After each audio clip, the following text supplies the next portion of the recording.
Hello everyone, my name is Charlie, and on my own channel, I've been playing Prison Architect for many years, and I am delighted now to be working with Paradox Interactive to create some tutorials for you covering Prison Architect 2, a spiritual successor to the fan-favorite Prison Architect, but built from the ground up to be a flexible platform that expands prison building into a 3D environment. Oh, I'm excited. Today, we are taking a look at the new building tools and how they all work when it comes to designing multiple floors in your hopefully secure facilities. Let's get started. Construction in Prison Architect 2 begins with the construction menu at the bottom of the screen, and the tools available are used in a very familiar way that you'd expect from playing Prison Architect, with a few notable differences. Foundations are automatically added when constructing rooms, so no more having walls as a separate button to interact with. If you want to simply build a wall, though, you can just draw a straight line, and the game will do that for you. Otherwise, as we move our mouse out into various boxes, you'll see that walls are highlighted with the dimensions of the structure that we're creating, and these highlights are joined by the floor foundation that'll be created along with it, as well as a roof segment that is required to be built as well in order to make your rooms be considered indoors. And if the floors and roof are already constructed in this area, the highlight graphic will change, omitting the floor and roof from the tool's display. Now, since we are in 3D now and have verticality as an option when planning our prison, the building construction tool can also be used above the rooms we've already built. By default, you can navigate between floors using hotkeys on the keyboard, or you can use the floor navigation buttons on the right side of the screen here, which may also display notification badges if there is something concerning going on in that floor, like prisoners destroying stuff or fighting. If you're building a fresh building design and you know you want 2 floors already, you can also make things a little easier by just viewing the above ground floor and then toggle the floor lock on construction with the middle mouse button. Then you can start constructing on the ground. The tool will first draw on the ground and then immediately make the second floor available to you if you are building on top of the existing construction design.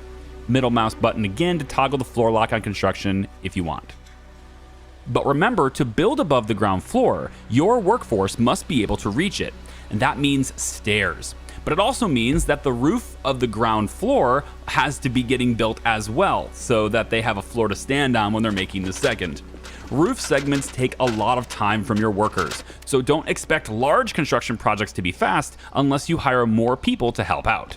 In some instances, you may not want to have interior stairs made, like in the case of building above a dangerous cell block, or perhaps the route that workers need to take to get over there is just too long to make that construction go at the pace that you'd like. So for that, you can utilize above ground walkways. Simply add stairs in a more convenient place outside, and then construct a walkway over to the building segment that you'd like to build. You can also use this idea to allow prisoners to move between buildings without having to go to the ground floor, or to create something of a multi-floor activity area for your prisoners, like a yard on the ground next to a second floor basketball court, like this. We'll touch more on rooms and objects in the next video. And obviously, to make the interiors of these rooms accessible, you're going to need doorways. In the Doors and Windows tab, you'll start out with a limited set of options for doors, including regular wooden doors, single and double width jail doors, and fence gates. All of these doors can be configured to require keys in order for people to pass through them, but the jail doors are the only ones which have that setting turned on by default. When planning a doorway, that segment of the wall is opened for workers to pass through, and workers will generally wait to construct doors last, making it easier for them to get in and out of the places that they're trying to access.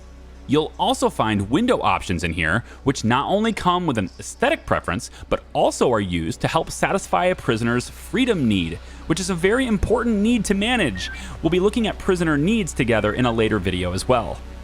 Another cool design tool that may get overlooked, but can offer some really cool interiors as well as a nifty effect for you, is the gap tool, located right under the walkway tool.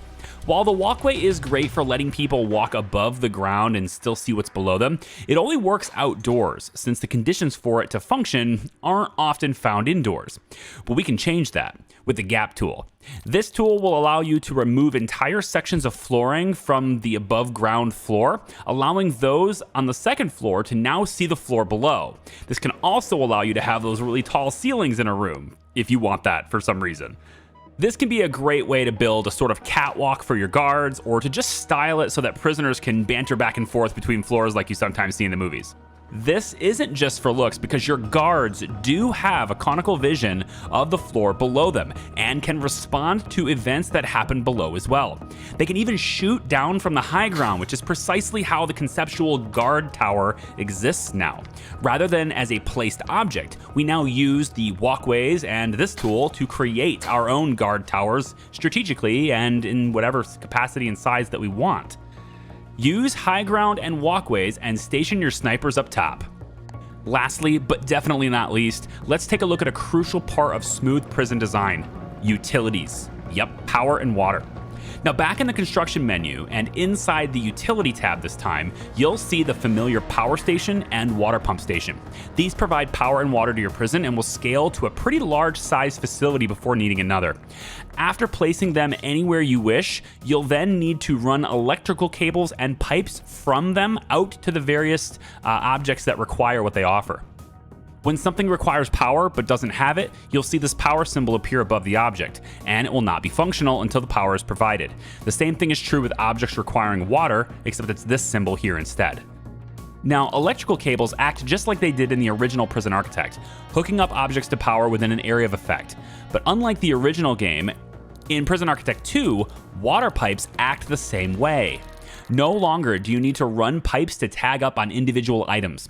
Instead, pipes offer water in an area around them as well, with large pipes being able to run a very long distance and cover a much wider range than small pipes, which have a significantly reduced range this time and offer water to a very narrow area around them.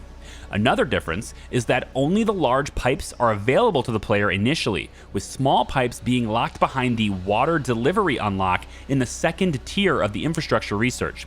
In a way, small pipes in this game are treated as a security upgrade, as prisoners can still crawl through large pipes if they reach them for a significant speed boost to their tunneling efforts, but they cannot do that in small pipes. Also note that prisoners will still need to tunnel all the way to the large pipe to reach it for that speed bonus, even if the large pipe is close enough to provide their toilet with water. There's one more thing though. Because we have verticality in this game, vertical cables and pipes are here. In order to get power to the upper floors, you don't need to put a new utility system. Instead, you can tap into the setup that you already have on the ground by connecting a vertical cable or pipe to your existing setup.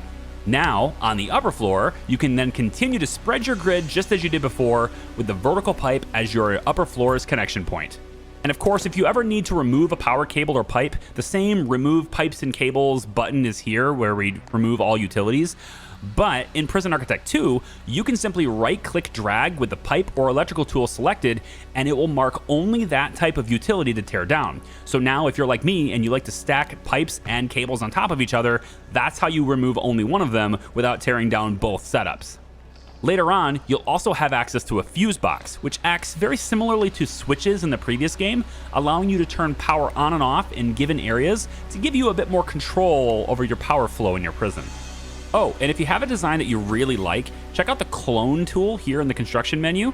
You can highlight an entire area that you like the design of and copy over the items and the utilities to another area if you like. Building is a pretty basic topic on Prison Architect, and it only gets slightly more complicated in Prison Architect 2. But with the addition of a variety of options in the administration menu, research can be applied in the all-new Bureaucracy tab to speed up construction projects, reduce the cost of materials, and to expand on what you can use to build with, such as adding glass windows or constructing perimeter walls, hedges, painted doors, or just unlocking the ability to expand the land that you have to work with. There's also a bunch of rooms and objects to unlock that will help you construct a facility that can withstand the ever-growing demands of your prison population, which is exactly what we're going to talk about in the next video in this tutorial series. So make sure you get subscribed here to the Paradox channel so that you don't miss upcoming videos on this flexible and exciting new chapter to Prison Architect. Thank you so much for watching. I'm Charlie. We'll see you in the next video. Bye-bye.